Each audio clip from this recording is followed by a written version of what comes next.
दोस्तों हमारे YouTube channel में आप सबका स्वागत है। दोस्तों आज की इस वीडियो में आपको बताएंगे खूब पूजा पाठ करने के बाद भी घर में बरकत क्यों नहीं होती है। दोस्तों आपने बहुत लोगों को यह कहते हुए सुना होगा कि मैं इतना पूजा पाठ करता हूँ लेकिन उसका पूर्ण फल मुझे नहीं मिलता है। इस वीडियो में हम उसका कारण बताएंगे। असल में जाने अनजाने में कुछ लोग पूजा के दौरान कई तरह की गलतियां कर बैठते हैं जिसकी वजह से उन्हें पूजा का फल नहीं मिल पाता और पूजा अधूरी रह जाती है। ऐसे में अगर आप गलत विधि और नियमों के साथ पूजा करते हैं तो इसका विपरीत प्रभाव भी पड़ सकता है। चलिए जानते हैं कि घर और मंदिर में पूजा करने का सही तरीका क्या है। किसी भी देवी देवता या भगवान का पूजन करने से पहले स्नान किया जाता है। स्नान के पश्चात शांत मन से भगवान के सामने आसन पर बैठकर जाता है। पूजा कभी भी खड़े होकर नहीं करनी चाहिए और ना ही खाली फर्श पर बैठकर पूजा करनी चाहिए। कुछ लोग पूजा करते समय ज़मीन पर ही बैठ जाते हैं जो कि बिल्कुल गलत है। जिस तरह से आपने भगवान को बैठने के लिए आसन दिया ठीक उसी प्रकार स्वयं भी आसन पर ही बैठ सकते हैं। शास्त्रों में कंबल और कुश के आसन को पूजा के लिए शुद्ध माना गया है। इस बात का भी ध्यान रखें कि पूजा का स्थान घर के फर्श से थोड़ा ऊपर होना चाहिए क्योंकि भगवान अतुल और श्रेष्ठ है, इसलिए आप अपनी बराबरी में उनकी पूजा ना करें। पूजा के लिए भगवान को किसी चौकी पे और या फर्श से ऊंचे स्थान पर स्थापित करें।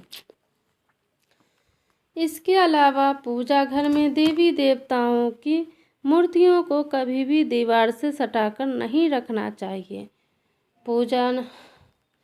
पूजन करते समय आपका मुंह उत्तर या पूर्व की दिशा में ही होना चाहिए। घर या किसी भी मंदिर में पूजा संपन्न करने के बाद भगवान से अपनी भूल के लिए उनके समक्ष क्षमा याचना जरूर कर लेनी चाहिए।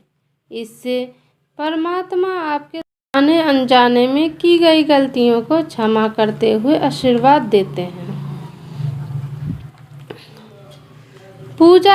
पूजा घर हमेशा घर के ईशान कोण में ही रखना चाहिए। उचित होता है पूजा घर में किसी एक देवी देवताओं की मूर्तियों एक से ज़्यादा नहीं होना चाहिए। घर के मंदिर में किसी भी भगवान की मूर्ति 9 इंच 22 सेंटीमीटर से छोटी होनी चाहिए। इससे बड़ी प्रतिमा घर में रखना शुभ नहीं होता है। बड़ी प्रतिमा को मंदिर में रखना चाहिए। अपने बेडरूम में कभी भी पूजा घर स्थापित नहीं करनी चाहिए और रात्रि के समय अपने पूजा घर को पर्दे से ढक कर रखें। पूजा घर में काम में आने वाली सभी चीज़ें जैसे शंख, घंटी, प्रसाद के बर्तन, दीपक, शिवलिंग, जनेऊ और भगवान शालिग्राम को साफ सुथरे कपड़े के ऊपर रखना चाहिए। ऐसे नहीं करने से हर रोज़ पूजा करने के बाद भी उसका उचित फल नहीं मिल पाता है। शास्त्रों में उल्लेख है कि घर या मंदिर कहीं पर भी यदि आप सूर्यास्त के बाद रात के समय पूजा करते हैं तो इस समय ना तो शंख बजाना चाहिए और ना ही घंटी बजानी चाहिए। ऐसा माना जाता है कि सूर्यास्त के बाद देवी देवता शयन के लिए चले जाते हैं और ऐसे में उन्हें जगाना सही नहीं। इसलिए इस बात का सदैव ध्यान रखें कि सूर्यास्त के बाद घंटा या शंख ना बजाएं। अक्सर लोग पूजा करते समय सिर्फ धूप जलाते हैं लेकिन ये गलत है। किसी भी देवी देवता की पूजा करने से पहले दीपक जलाना अनिवार्य माना जाता है। ऐसी मान्यता है कि दीपक भगवान के प्रति हमारी भक्ति भाव, हमारे द्वारा चढ़ाए गए प्रसाद, धूप और अन्य कार्यों का साक्षी होता है। अगर आप पूजा करने से पहले दीपक नहीं जलाते हैं तो भगवान तक आपकी प्रार्थना नहीं पहुंचती है। आजकल ज़्यादातर घरों में अगरबत्ती का इस्तेमाल किया जाता है, परंतु कभी भी पूजा करते वक्त अगरबत्ती का इस्तेमाल नहीं करना चाहिए, क्योंकि अगरबत्ती में बांस की डंडी का इस्तेमाल किया जाता है। हिंदू शास्त्रों में पूजा में बांस का इस्तेमाल वर्जित माना गया है, इसलिए हमेशा पूजा में धूप का इस्तेमाल करना ही चाहिए। अपने मंदिर या पूजा घर में कभी नग्न मूर्तियां ना रखें। देवताओं के लिए वस्त्र सिलकर पहनना है। आजकल बाजार में भी देवी देवताओं के वस्त्र उपलब्ध होते हैं, आप चाहे तो बाजार से ला सकते हैं। हमेशा देवता के पसंद के अनुसार या फिर कहे शुभता को ध्यान में रखते हुए भी वस्त्र का धारण करना चाहिए। सूर्य, गणेश, दुर्गा, शिव और विष्णु ये पंचदेव कहलाते हैं। इनकी पूजा सभी कार्यों में अनिवार्य रूप से की जानी चाहिए। प्रतिदिन पूजन करते समय इन पंच देवों का ध्यान अवश्य करना चाहिए। इससे माता लक्ष्मी की कृपा और समृद्धि प्राप्त होती है। आप चाहे किसी भी देवी देवता का पूजन कर रहे हों, लेकिन सूर्य प्रथम हमेशा भगवान गणेश को ही प्रणाम किया जाता है। किसी भी हवन या शुभ कार्य की शुरुआत भी भगवान गणेश को प्रणाम करके ही जाती है। ऐसा कहा जाता है कि भगवान गणेश को प्रणाम किए बिना पूजा करने से उसके फल की प्राप्ति नहीं होती है। बिना सिर ढके भी पूजा नहीं करनी चाहिए। मान्यता है कि बिना सिर ढके पूजा करने से इसका पूर्ण फल प्राप्त नहीं होता है। पूजा के दौरान सिर ढकना भगवान के प्रति श्रद्धा भाव को दर्शाता है। पूजा के दौरान सिर ढकने से धार्मिक कारण के साथ वैज्ञानिक कारण भी बताए गए हैं, इसलिए स्त्री को हो या पुरुष हो, पूजा के दौरान सिर जरूर ढकें। कभी भी भगवान को एक हाथ से प्रणाम नहीं करना चाहिए, हमेशा पूरी तरह झुककर दोनों हाथों से प्रणाम करना चाहिए। जब भी आप पूजा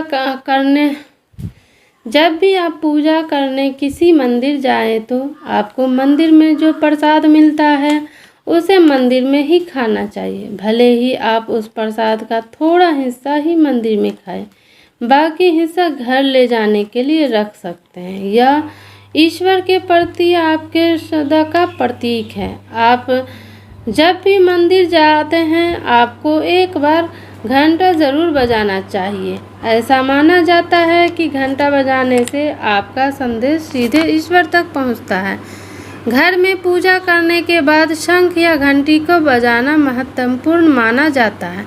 इससे घर में सकारात्मक ऊर्जा आता है। हमेशा इस बात का ध्यान रखें कि कभी भी दीपक से दीपक नहीं जलाना चाहिए। शास्त्रों के अनुसार जो व्यक्ति दीपक से दीपक जलाते हैं वे रोगी होते हैं। नहाने से पहले ही भगवान को चढ़ाने के लिए फूल को तोड़ लेना चाहिए। नहाने के बाद फूल तोड़ने पर फूल सुएं को चढ़ाया हुआ माना जाता है, ऐसा शास्त्रों में कहा गया है। पूजा पाठ करते समय या किसी भी समय दीपक, शंख, भगवान की मूर्ति या तस्वीर, सोने के आभूषण और शालिग्राम को कभी भी सीधे जमीन या फर्श पर नहीं रखना चाहिए। घर या मंदिर में पूजा के समय भगवान की आरती करते समय भगवान विष्णु के सामने 12 बार, सूर्य देव के सामने 7 बार, देवी दुर्गा के सामने 9 बार, शंकर भगवान के सामने 11 बार और गणेश जी के सामने 14 बार आरती घुमानी चाहिए। इससे पूजा पाठ का सकारात्मक फल मिलता है। किसी भी मंत्र का जाप करने के लिए पश्चात आसन के नीचे की भूमि को स्पर्श कर नेत्रों से लगाना चाहिए। इससे आपको जप के पूर्ण फल की प्राप्ति होती है। अगर आप किसी खास प्रयोजन के लिए कोई पूजा अनुष्ठान करते हैं तो इसलिए संकल्प होना चाहिए। संकल्पों को पूरा करने में ज़्यादा समय नहीं लगाना चाहिए।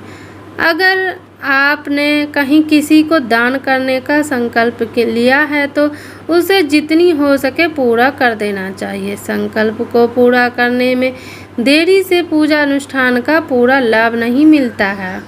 किसी को भी कोई वस्तु या दान दक्षिण हमेशा दाहिने हाथ से देना चाहिए। एकादशी, अमावस्या, कृष्ण चतुर्दशी, पूर्णिमा, व्रत तथा श्राद्ध के दिन बाल और दाढ़ी नहीं बनाना चाहिए। जिन लोगों का योग्य पवित्र संस्कार हो चुका है उन्हें बिना जनेऊ पहने पूजा पाठ या किसी भी तरह का अनुष्ठान नहीं करना चाहिए, क्योंकि बिना जनेऊ धारण किए जो भी धार्मिक कार्य किया जाता है वह निष्फल हो जाता है। सभी हिंदू घरों में पूजा पाठ या अन्य धार्मिक कार्यों में इस्तेमाल करने के लिए गंगा जल रखा जाता है, लेकिन क्या आपको पता है कि प्लास्टिक की बोतल में या किसी अपवित्र धातु के बर्तन जैसे एल्युमिनियम और लोहे से बने बर्तन में गंगा जल नहीं रखना चाहिए। गंगा जल तांबे के बर्तन में रखना शुभ माना जाता है।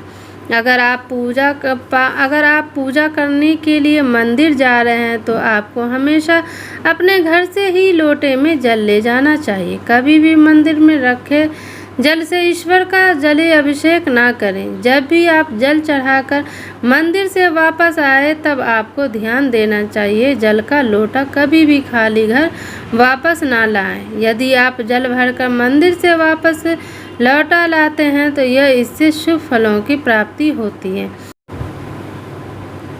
दोस्तों, वीडियो अच्छी लगी हो तो इसे लाइक ज़रूर करें। अगर आप इस चैनल पर पहली बार आए हैं तो इससे सब्सक्राइब ज़रूर कर लें।